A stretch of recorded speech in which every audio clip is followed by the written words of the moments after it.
So I have a couple of these broadcast spreaders that I've been using. The Scott's Speedy Green's been a good unit.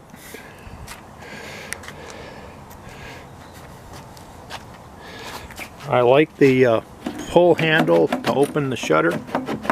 It's a very reliable system. I haven't really had any clogs. The one thing I don't like is you can get a whole pile of material down here that even with the shutter open doesn't go down, so you do end up doing that bouncy bounce dance to get the last bit to come out, which is kind of irritating. You can see I got rust here, rusting here, cracking here. So I'm going to keep it as a backup, but I think I might have to go looking for something else today. On my Earthway spreader, the biggest problem it currently has is this broadcaster cracked and broke. Also, the drive wheels really don't seem to work real good. So again, it's starting to get a little bit old, rotted out. I don't really like this system here of pulling this back and forth. I'd rather just kind of use a squeeze handle. But other than that, it's got both of them a good hopper. They've been decent, but maybe I need an upgrade. So looking on Amazon, the two units that I like are the two Scotch units. This first one here. The main interest I have is this squeeze handle for activation, and maybe the edge guard. I'm not really that interested in that, but I might like it once I have it. So here's a Scotch Turf Builder Edge Guard DLX, reasonably priced. It's mainly all plastic, which is not necessarily a bad thing. You can see the reason I'm having to replace the one I have is because of some of the corrosion of the metal parts, which happens when you have fertilizer. So this one's $53 prime. The other one is so here's the Elite spreader. It's $85. It's got two spreaders. It's got the squeeze handle, so we got a little bit bigger hopper on it. One thing that concerns me are these two wells here, and they have their shutters. One thing I have heard is if one side clogs up, the other side will keep spreading, but it'll obviously be spreading only half the amount of material, and you may not notice that it's clogged up. So I'm probably less likely to buy one of these unless I can get a super deal. So I'm going to go on to another site and see what's on sale locally. So I went on this brick seat site, type in the Scotch DLX, looking for in-store deals here. I will click on that. We'll go down.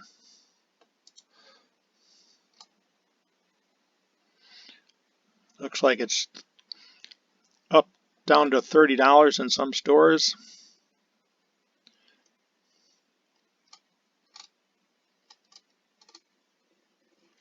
Check inventory. Enter my zip code.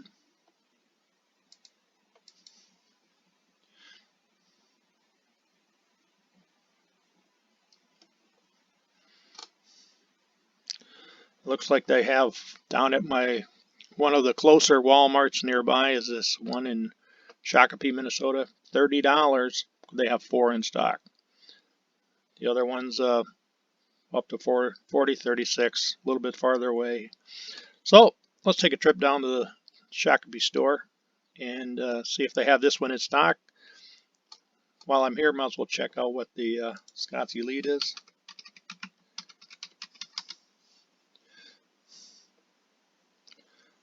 They're not showing any in-store specials anywhere. Let's just double check that.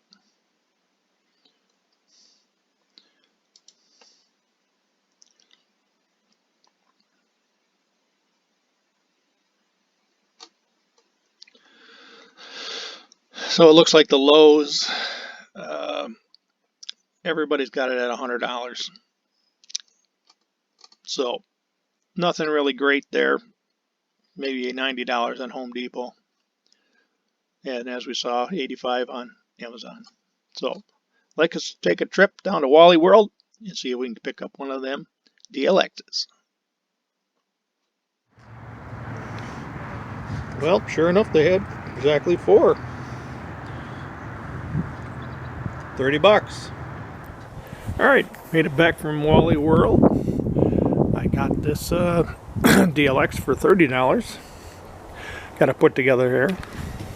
They also had big markdowns on some of their lawn chemicals. So I got 2 bottles of this Spectracide insect killer for $2 a piece. This bag of insect killer was only $3.50, I think. A couple things I'll go over on this DLX.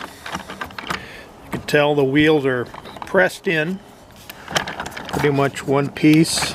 I don't know how they attach through their hubcap there. Only the right side wheel is the drive wheel. The other one's just free spins. This is a metal bar. This is a metal tube. It's all plastic through the center here, all the way up through the agitator inside the basket itself. Like most of the other ones, they have like a hitch pin for agitating, and this one has a plastic one. It's probably just pressed on, and we'll find out whether that works suitably or not. I do like the fact this is just a very shallow well here, meaning any material that you're going to have in is going to flow to that section there, which is a little different than it was on the prior version of this Scotch spreader. To activate the shutter, you just pull this handle here, and then it opens up the shutter down there based on this setting. So let's say I'm on an 8, it goes to there. Setting it to, it barely opens, just a little bit. Full setting. This is how much the shutter opens. You can see the metering dial is kind of a tapered circle here, so as you, depending on where you have this set, that's going to let the shutter be open a certain amount or not. So there really isn't any adjustments. You just kind of trust that the engineering is correct for these settings here. The edge guard too is just a simple cable. There's no adjustments. It just runs to a contact or connection right in the middle of the this edge guard. So really nothing to adjust, not really anything that's going to go wrong. So I put the setting on 8. I've got some fertilizer inside here. I'm going to spread it on the driveway just to see what the pattern looks like. I'll be able to blow that off later with my gas blower. Let's see how it goes.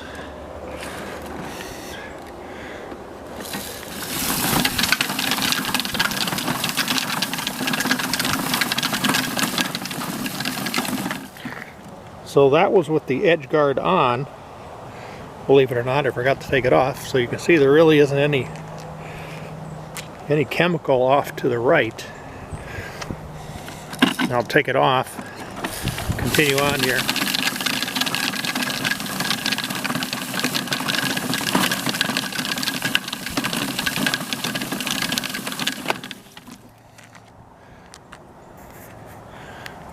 So you can look at that pattern there. It does look like it's, when that edge guard is on, you can see there's definitely a line in the driveway here.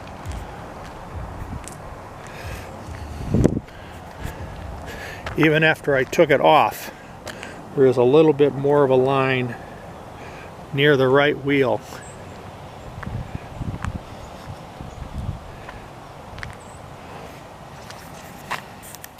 Alright, I filled it back up again. I got the edge guard off this time. Got the driveway blown off. Let's try it one more time.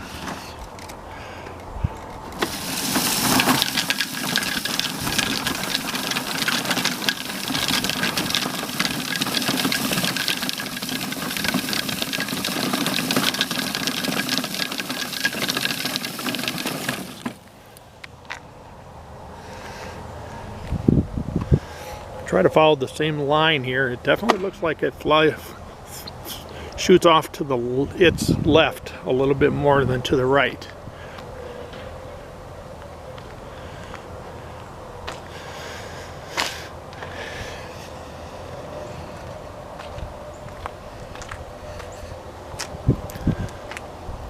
What do you think? A little bit to take into consideration when you're spreading.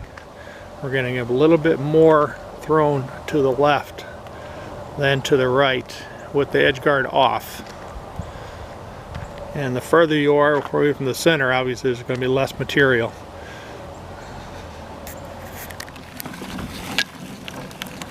So I'll get on the lawn here and see what it looks like when it gets down to the bottom.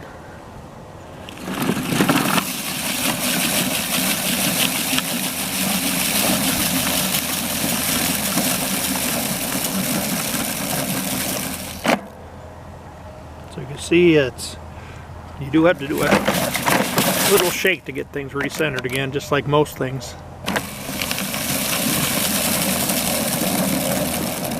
So it's not completely emptying, at least with this material here. So you're going to have a little bit of extra every time it lets you do the dance. So what that means, if it throws more material to the left and to the right, than if you did a run down here, much of the material is going to go to this side. If you turn around and come back, it's going to throw more material to here. So you're going to end up with a streak right through this section here that's going to have more material in it than either the right of that or to the left of that side. So you might think about the pattern that you're going to use when you're putting the material down. Maybe you want to just go around in a circle instead of back and forth, back and forth. What I typically do is I have been going back and forth, but then I also do a crosshatch. So I'll cut down on the setting and end up with like a crosshatch pattern. But I might have to do some more tests to see what the best way to do it is for this particular spreader. Alright, that's it. Have a good day.